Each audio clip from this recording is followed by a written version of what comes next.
Hey everyone, welcome back to Shade Review. In today's video, we are reviewing the Oliver Peoples OP-13 sunglasses. But first, I'd like today's video sponsor, our own website, shadereviewstore.com, the absolute best place to buy designer sunglasses, up to 80% off the original MSRP. Again, our website there is shadereviewstore.com. Check it out. So let's go ahead and pop these sunglasses on face and talk about the dimensions. These have 47mm lenses and a 20mm bridge. And this is the standard and only size of these sunglasses that Oliver Peoples has ever produced these frames in. So there's not a larger or a smaller lens size when it comes to this particular pair of frames. Now, as far as the exact colorway that I have in today's video, these have Oliver Peoples Sycamore acetate frames with their indigo photochromic lenses. These are an all-glass lens. They're going to block 100% of UVA and UVB rays. And of course, like I said, they are photochromic, so they're going to get darker when they're exposed to UV rays. They also, of course, do have the Breathe logo on the lens.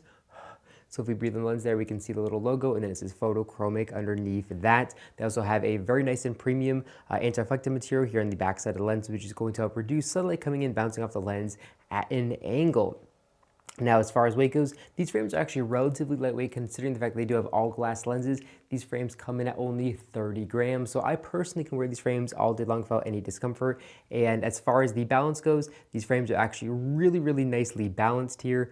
So they're not going to be too top heavy on the nose. Now, this pair of sunglasses was one of Oliver Peoples' original frames. So these first were launched in 1996 and originally produced in Japan. This season introduces the Archive OP-13 with the high keyhole bridge, the round shaped lens, and then wider end pieces and genuine pins attached to the metal hinges of the frames, which are just really classic of Oliver Peoples' image and plays homage to the iconic style by using Japanese-made acetates and reimagines it with new modern cutting and styling here. This particular frames, I really do love this colorway mixed with the photochromic lenses. Now, something that's interesting about these frames is they do have the original kind of wider shape to them, so you can definitely have these frames heated up professionally and adjusted to bring them in. But right out of the box, this is what you're going to typically see, where it kind of bows out and then comes in here rather than being straight. And one of the reasons why they do that is to give a little bit more room with the more pointed out frames. For example, and Oliver Peoples' Gregory Peck here typically would have a 134mm end-to-end front, where these actually have 140mm end-to-end. So basically where I'm pointing right here, so these are 6mm wider.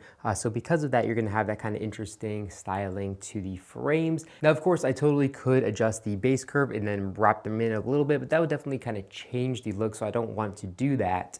But that, of course, definitely is possible for those of you who are looking for that kind of adjustment.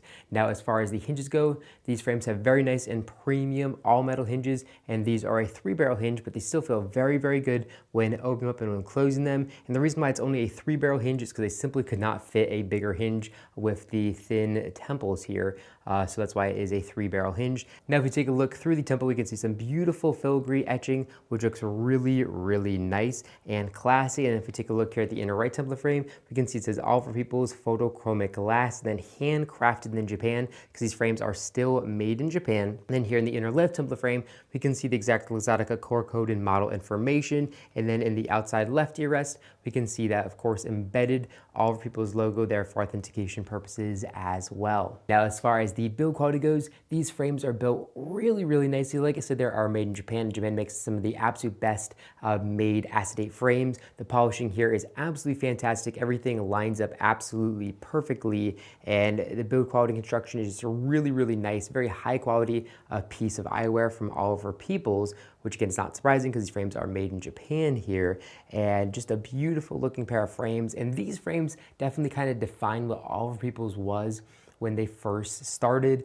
When Oliver Peoples first started, they made a lot of kind of more narrow and small fitting frames that looked unique and had a lot of character to them, reminiscent of the 60s, 50s, and even 40s.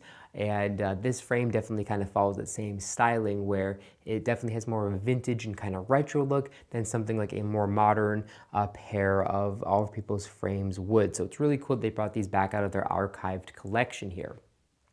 Now, as far as pricing goes, these frames are very expensive, coming in at $584. So that is definitely a very high price, but they are handcrafted in Japan. We do have these available for substantial discount off the original MSRP on our website. So make sure to check these out on shadereviewstore.com if you're looking to buy a pair for yourself. But yeah, overall, a really good classic looking pair of frames from All Peoples, and I really, really do like these. Well, let me know what you think about these sunglasses in the comment section down below. Do you love them? Do you hate them? Let us know. I'm super interested to hear what you guys have to say about them. But that's what I have in this video. If you enjoyed it, make sure to give me a big thumbs up down below. And of course, make sure to hit the subscribe button and then to be notified every single time I upload a brand new video, just like this one, to our YouTube channel. Again, thank you so much for watching the video, and I'll catch you all in the next one.